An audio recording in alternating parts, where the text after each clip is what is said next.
city of Molton, crime was at an all-time high, with murder, robbery, corruption ruling the streets. With the public demanding results and an end to crime, a task force was created to combat these vile criminal elements as they continued to plague the city. The squad was responsible for capturing the city's most wanted criminals, and we always got our man.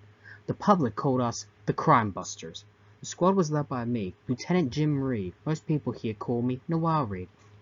And in this story of the Noire Files, we look at an arsonist and a mad bomber who caused massive destruction in the city to ultimately create a changing of the guard in the city's underworld, whose actions caused a personal scarring of a personal friend and the death of another. The man's name was Purvis Thunderbolt, also known as the Molten City Bomber.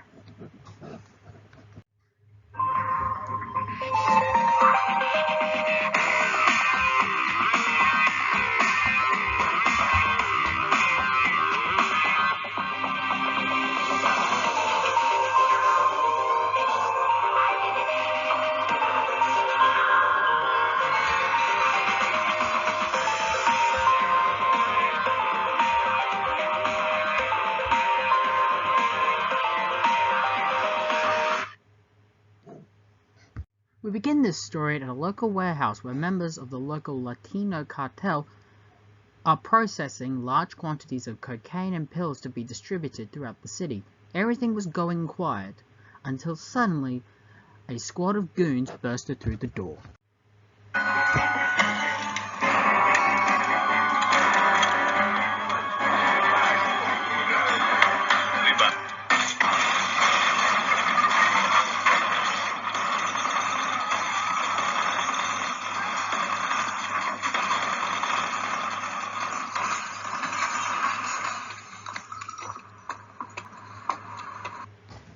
When most of the men were killed, a man dressed in a weird costume came in and looked around the place and started to splash oil all over the joint and asked the boys to evacuate the place.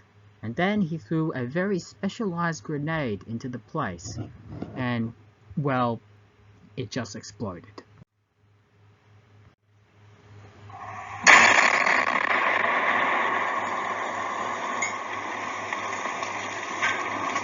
The explosion caused massive news, and as a result, we were on the case. We checked the location scene, where Ducky explained the source of the explosion. We also got reports of other explosions in other locations. The Bradford boats at the docks, a Chinese restaurant owned by the Triads, construction sites owned by the Scaletta crime family, and of course, the complete burn down of the Haitians' #1 nightclub. We released to the public that there was mad bombings all over the city, and we realized that they were targeting members of the board. Now the newspapers ran with the story, and as a result, the public began to start calling this person as the Molten City Bomber. Well, not really the public, I should really say it was the papers that really gave him that nickname.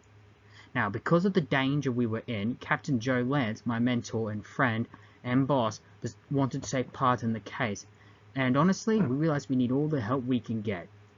I sent Dan Brett over to Don Vito Scaletta, who, as you all know, is the leader of the Scaletto crime family. And there, Scaletta revealed to us about the explosions was because of a madman in the employ of the Duke, a newcomer in town, and he was muscling in on the city's organized crime action. He now had a large group of muscle and massive assets and connections with the police and city government. His next step was to eliminate the crime busters, because he knew we couldn't be bribed and we couldn't be essentially under his thumb. He also told us of the real name of the man who was responsible for the bombings. The man's name was Purvis Thunderbolt. By the time we got back to HQ, Abby told us that Purvis was actually once an FBI agent and was one of their top agents, like the best of the best of the best. And even that doesn't do him justice.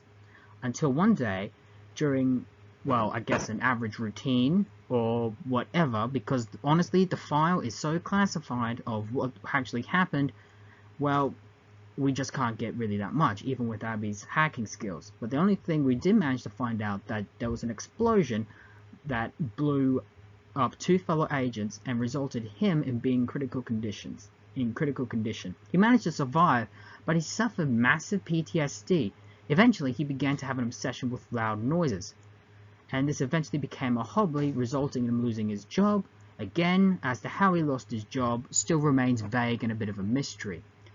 He then ended up doing bombing jobs for all criminal groups, whether it's mobs or even terrorist organizations. One specifically, but we'll get to that one later on. Anyway, he ended up in the employ of the Duke, who had hired him to help take over the city and help bring down the board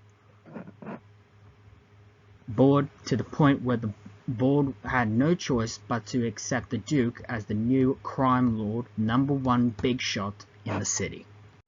Just as we finished the brief, a loud bomb went off in the Crime Busters HQ.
At the end of the gun battle, Olivia and Peter were wounded. Axel, Taggart, and Dan had essentially suffered massive injuries. Well, to be fair, Dan probably had it worse. He was pretty much burned, and I do mean burned, resulting in him sent to a hospital and for a while in a coma. But unfortunately, Billy was killed. Me, the captain, Brett, Abby, and Ducky had to pick up the pieces to stop Purvis. However, surprisingly, Malone was nowhere to be seen. In fact, he wasn't even here, didn't turn up to work. We managed to track down Thunderbolt to a nearby location, to a warehouse where he had set up shop. Now, we searched throughout the location and found out that his target was City Hall, where he planned to get rid of Ziva Todd. Our best bet, because Ziva Todd would not be bribed by the Duke, and she was a loose end. So we arrived at the house, and another gun battle once again broke out in City Hall. You guys don't look like a Chechen death squad!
The battle was over, but we lost Captain Joe Lance. But at least the Molton City bomber had been taken down. We arrested Purvis Thunderbolt and he was sentenced to life at Hard Time Prison. He also gave us the Duke's real name, Solomon Fudge. However, to our shock, our whole world was turned upside down. Mayor Todd was kicked out of office due to a scandal that we found out wasn't true, and he was replaced by Hugo Largo. Malone was promoted as the new captain.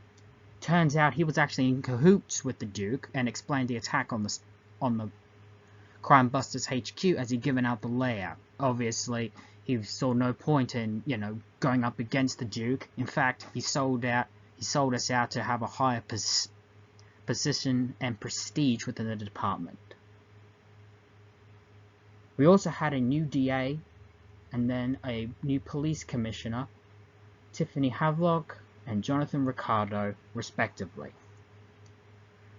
All we found out were on the payroll of the Duke, and this resulted in the board submitting as the city's new boss. You see, because of the attacks, showed, what the Duke was capable of.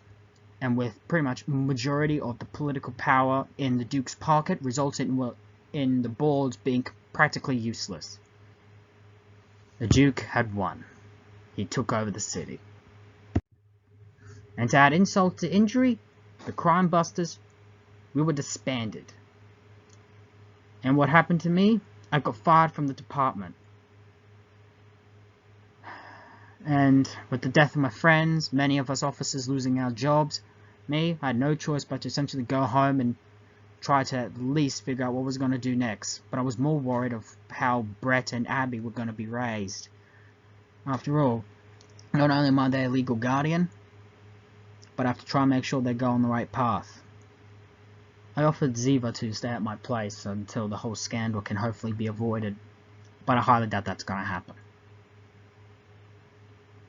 Now, although I call this file closed, and in many ways I do, with one guy off the streets that's enough for me. However, I do remember this one as being one of the darkest moments of my life. But don't worry, I'll bounce back. So join us next time as we tackle another criminal in the Noire Files, as this fight is not over yet.